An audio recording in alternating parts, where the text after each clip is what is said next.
Træningsforløbet i lyset af biodynamisk kraniosakralterapi er en samlet, sammenhængende og afrundet kursusrække over 4 weekender.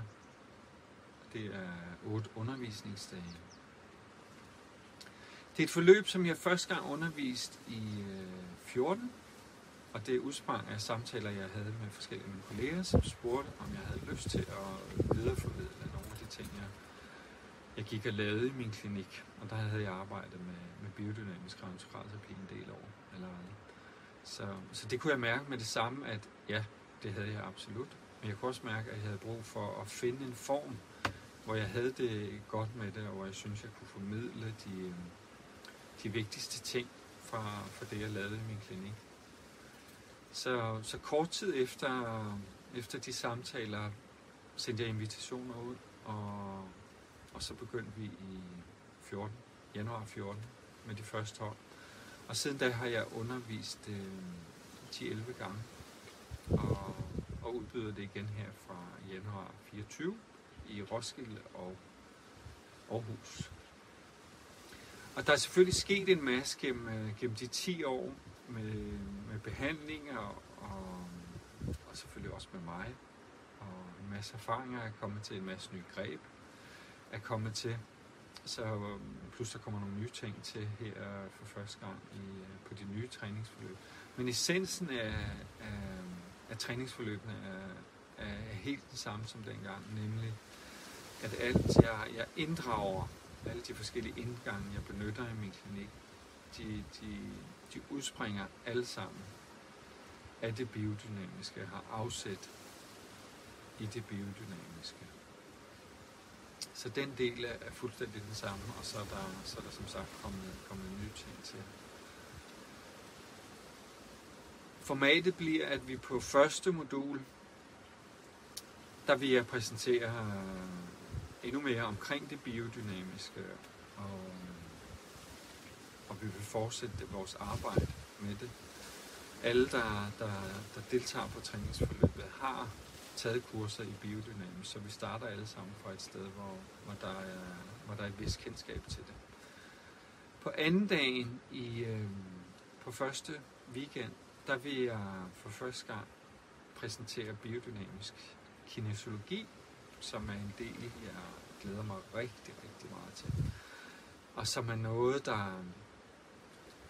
som på mange lederkanter er noget, som jeg sådan har længtes efter altid at kunne få adgang til den del af min klients historie og tilstand. Og der har kinesiologien nogle helt unikke redskaber. Så det vil blive præsenteret på anden dagen af første modul. Og resten af træningsforløbet er egentlig gennemgang af de ting, som jeg har haft med, og de forskellige indgange, som jeg har brugt gennem alle årene. Og det drejer sig om, udover arbejde med kraniet og hele bevægeapparatet, så plejer jeg at tale om det som forskellige temaer eller indgange, der handler om arvæv, der handler om led, det handler om organer, og arbejde med medianer, både de almindelige medianer og de ekstraordinære medianer.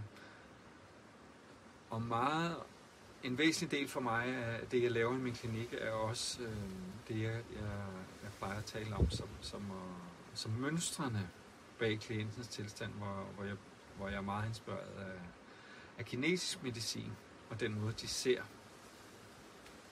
kroppen som en helhed med forskellige udtryk fra helheden. Så det bruger jeg rigtig, rigtig meget i min klinik med alle klienter. Så det vil jeg også præsentere, hvordan vi kan bruge det og støtte os til det. Så det er sådan hovedtrækkene ved træningsforløbet. Og jeg vil lægge nogle små videoer op om de forskellige indgange, så jeg vil tale lidt om arvæv separat, og om led, og om kraniet og bevægeapparatet, og om organer og medianer. Og det her med at læse klientens tilstand i forhold til mønstrene bag, og så vil jeg også præsentere biodynamisk kinesiologi. Så hvis du har lyst til at på en dybergående måde at fordybe dig i biodynamisk kraniosakralterapi, så er muligheden der fra januar, hvor jeg starter forløb op i både Aarhus og i Roskilde.